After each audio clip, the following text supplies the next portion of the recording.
Monsieur Brunel, vous êtes propriétaire du château de la Gardine situé sur la prestigieuse appellation de Châteauneuf-du-Pape. Vous avez fait appel à Bacchus Conseil pour constituer un GFV. Pourquoi?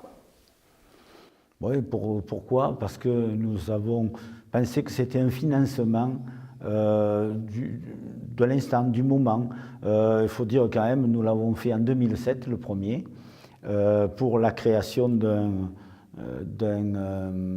stock, pour la création d'un négoce qui s'appelle Brunel Père et Fils et qui avait besoin de pas mal de finances. Vous avez renouvelé cette opération 7 ans après, pour quelle raison? Pour quelles raisons on a renouvelé? Tout simplement parce que c'était une opération qui avait très bien marché, très bien marché. Hein. C'était, on a découvert, on en parlera après, la qualité des associés que l'on a eus. Franchement, c'était plus simple pour nous de financer le négoce au départ, et puis maintenant c'est une transmission du patrimoine, puisque nous avançons dans l'âge et qu'il faut bien y penser. Je connais la famille Brunel depuis 4 générations, puisque j'ai eu le plaisir de travailler avec Gaston Brunel, votre père. Est-ce que les GFV permettent véritablement de poursuivre et de transmettre, disons, l'exploitation aux générations suivantes? Oui, au prix où les hectares de Châteauneuf grimpent, nous n'aurions, je pense, pas une grande possibilité de transmettre. Nous avons aussi pensé que c'était de l'onotourisme. Le GFV, pour nous, s'est présenté comme quelque chose de vraiment, comment on peut dire, naturel. Essentiel, naturel, oui. Donc ça a permis le maintien du patrimoine et même de développer, puisque au cours de ces années, vous avez eu l'occasion d'acquérir d'autres parcelles de vignes et de transmettre donc, le patrimoine à vos enfants, et certains d'ailleurs déjà à leurs petits-enfants. Oui, nous sommes 8 à travailler dans l'exploitation. Donc déjà, mon frère et ma belle-sœur ont transféré à leurs enfants et à leurs petits-enfants. Bon, c'est une solution pour garder dans la famille l'entreprise. Le fait d'avoir créé ce négoce, c'est quand même maintenant 1,5 million de bouteilles. On était habitué à faire nos petits 400 000 en propriété, donc ça ouvre des espaces, ça a créé des emplois, puisque nous sommes maintenant 35 à travailler à plein temps. Et on peut dire que grâce au négoce qui a été créé avec le premier GFV, il y a au moins 6 ou 7 emplois de plus qui ont été créés. Vous avez confié la création de ces groupements fonciers viticoles à Bacchus Conseil. Donc, est-ce que vous êtes satisfait des services qu'ils vous ont apportés? Bien sûr, Bacchus. D'abord, comme vous l'avez rappelé, ou tu l'as rappelé, on travaille ensemble pour l'entreprise depuis mon père, depuis, je ne sais plus, 35, 40 ans peut-être. Un petit peu plus. 45 même. Ans. Oui, 45 ans, oui. Ça va vite. On s'est tourné vers Bacchus, pourquoi? Parce que on connaissait ton opiniâtreté, ton mordant dans les affaires, et on s'est dit, Bacchus, d'abord, tu as su aussi t'entourer d'une équipe, et c'est important parce que le travail n'est pas facile, hein, aller chercher des informations, créer des liens avec les gens qui veulent investir, c'est tout un art aussi, c'est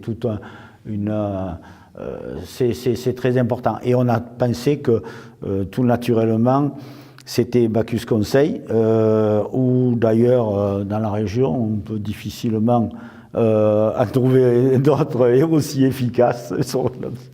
Voilà, bon. Merci, merci. Donc, au cours de ces assemblées générales, de très nombreux associés sont présents, puisque les assemblées générales, certaines, on s'est retrouvé avec plus de 350 associés. Donc, quelles sont les relations qui sont établies entre les associés du groupement et donc le domaine viticole? Alors c'est assez fabuleux, hein. Moi je trouve, mon frère et ma belle-sœur font des salons depuis 30 ans, c'est sûrement 35 d'ailleurs. Ils font ces salons, les gens qui ont acheté des parts sont des acheteurs dans les salons, mais aussi sont devenus des amis. Et le fait de leur proposer ça, ça a été un rapprochement très intéressant. Et ça a été, par la suite, on s'est trouvé devant de l'onotourisme. Les gens n'achètent pas vraiment pour un rapport, parce que le rapport est intéressant, mais déguster et consommer le fruit de son investissement, c'est peut-être plus agréable. Et ils viennent nombreux, très nombreux, puisque les assemblées sont de 350 à chaque fois. Il y a des gens qui viennent toutes les années, et surtout ce qui est très important, c'est une envie de déguster et d'acheter. Alors pourquoi notre assemblée fait un gros chiffre d'affaires en quelques heures, en 5-6 heures? Pourquoi? Parce que les gens découvrent les vins du négoce et ont vraiment une envie de les découvrir. On a aussi quelque chose, c'est que notre manière de recevoir est simple. On reçoit comme si on recevait la famille.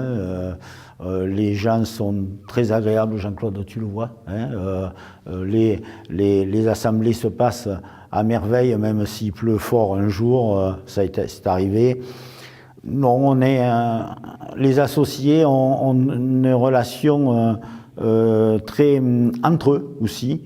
Entre eux, bon, on a des tables qui s'établissent autour de l'idée qu'ils sont tous experts comptables ou commissaires aux comptes, voilà. C'est assez ben, tu le sais, c'est vraiment une journée extraordinaire. Est-ce que ces assemblées générales ont un impact sur le chiffre d'affaires du domaine? Ah oui, il y a un fort impact dû au chiffre d'affaires au moment de l'assemblée, qui est pas mal, qui est bien, au moment des salons où les associés sont des prescripteurs, ils viennent nous faire rencontrer leurs parents, les amis. Les salons ont un soutien grâce à ça. Et puis, il faut dire aussi autre chose que les gens ne pensent pas. On ne pense pas à l'effet que ça a eu sur notre personnel, sur les collaborateurs. Le jour de l'Assemblée générale, tout le monde est là. Tout le monde va qu'à des opérations, à des choses qu'ils n'ont pas l'habitude de faire, c'est-à-dire accueillir les associés, leur faire déguster, les mettre... ils sont mis en valeur et ils découvrent souvent, ils ont découvert chez nous pourquoi ils travaillaient. Les collaborateurs se sont dit, on sait pourquoi, quand on vient à la Gardine pour le travail dans les vignes ou le travail à la cave, maintenant on sait pourquoi on travaille. Il y en a même un qui m'a dit, vous vous rendez compte, ils nous aiment. Voilà, et c'est vrai, hein, c'est encore autre chose. C'est un aspect que, par exemple, Bacchus Conseil ne peut pas imaginer. Hein, Donc on peut considérer que tous ces investisseurs sont devenus des ambassadeurs du domaine? Oui, tout à fait, des prescripteurs, des ambassadeurs. Ce sont des gens qui en plus apprécient apprécie la région. Souvent, c'est la sortie, puisque c'est chaque année fixe avec l'Ascension. C'est le jeudi, le vendredi et le samedi de l'Ascension, puisqu'il y a 2 GFV. Et c'est une manière pour eux de venir dans la région il y a aussi une retombée que l'on ne pensait pas aussi. Il y a beaucoup de chambres d'hôtes qui participent un peu à leur manière en ayant le souci de bien accueillir c'est vraiment, je ne peux pas dire, on ne peut pas trouver on peut pas trouver de mauvais côté, en fait. Donc l'économie locale bénéficie aussi de la constitution de ce GFV à travers les assemblées générales qui sont tenues toutes les années. Exactement.